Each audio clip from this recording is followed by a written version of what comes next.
Kasih karunia dan damai sejahtera Allah Bapa kita dan anaknya Tuhan Yesus Kristus menyertai saudara. Amin.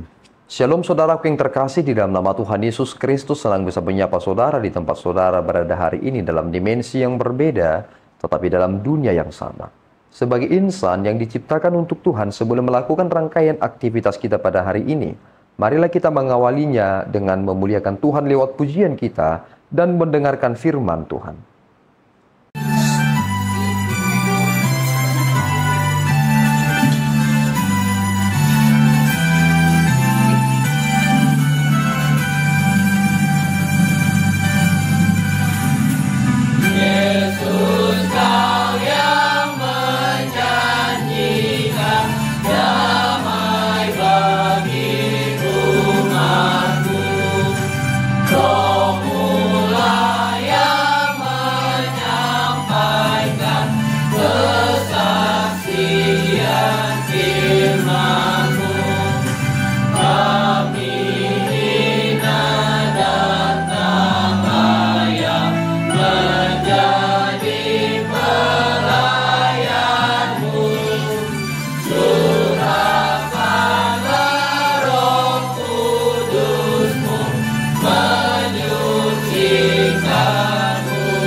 Tuhan pada pagi hari ini tertulis pada Imamat 19 ayat 13. Janganlah engkau memerah sesamamu manusia dan janganlah engkau merampas. Janganlah engkau tahan upah seorang pekerja harian sampai besok harinya. Demikian firman Tuhan. Amin.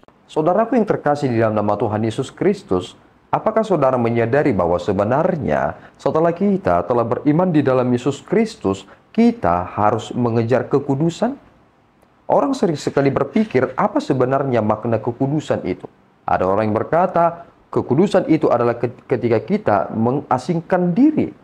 Tetapi ketika kita mencoba memahami dari kitab Imamat pasal yang ke-19 ini, ternyata praktik hidup kudus itu adalah jangan berbohong, jangan mencuri, jangan bersumpah dusta, jangan engkau memeras sesamamu manusia, dan janganlah engkau merampas. Jangan kau tahan upah seorang pekerja harian sampai besok harinya. Ternyata ini adalah bagian dari kehidupan yang kudus itu. Memang si iblis itu menginginkan supaya kita tidak menjadi hidup dalam kekudusan itu, berupaya untuk kembali kepada dosa lama kita. Tidak mudah menjadi orang Kristen. Orang sering salah kaprah memahami tentang makna kekristenan. Sebenarnya menjadi pengikut Kristus adalah ketika kita senantiasa mengikuti langkahnya, dan kemudian setelah kita akhirnya mati, maka kita disebut sebagai Kristen. Karena ada saja orang yang meninggalkan Kristus karena mereka gagal untuk menjadi kudus. Ada orang yang mengatakan diri mereka sebagai orang Kristen, tapi pada prinsip hidupnya mereka begitu tamak, mereka selalu memeras, mereka korupsi, mereka melakukan tindakan-tindakan yang tidak benar atau tidak tepat. Dan itu yang terjadi pada realita belakangan ini. Negara kita banyak digerogoti oleh orang-orang yang korupsi. Dan luar biasanya adalah meskipun daerah itu adalah mayoritas Kristen, tetapi belum tentu di tempat itu benar-benar bersih dari tindakan korupsi. Mari kita memikirkan ini baik-baik. Jika aku hidup di dalam Tuhan, maka aku harus hidup seperti Tuhan yang dalam hakikatnya menunjukkan bagaimana sifatnya. Bahwa sebenarnya hidup kudus itu adalah ingin mencerminkan bagaimana Allah pada hakikatnya. Allah tidak pernah tidak memberkati saudara. Tuhan memberkati saudara. Tuhan memberikan saudara yang terbaik. Dan bahkan yang tidak terpikirkan oleh umat manusia sekalipun Tuhan berikan. Apa yang Tuhan berikan yang melebihi dari apa yang dipikirkan oleh manusia? Jawabannya adalah keselamatan di dalam Yesus Kristus. Adakah pikiran manusia yang dapat memahami pikiran Tuhan? Kita tidak dapat memahaminya. Tetapi Tuhan pada akhirnya memberikan yang terbaik itu. Dan itulah yang membuat kita harus bertanggung jawab dengan hidup kita. Jika aku sudah beriman di dalam Yesus Kristus, tetapi masih tetap memeras sesama manusia, juga merampas, bahkan menahan upah seorang pekerja harian sampai besok harinya, bukankah seharusnya aku binasa? Sebab Tuhan tidak mau namanya dipermainkan.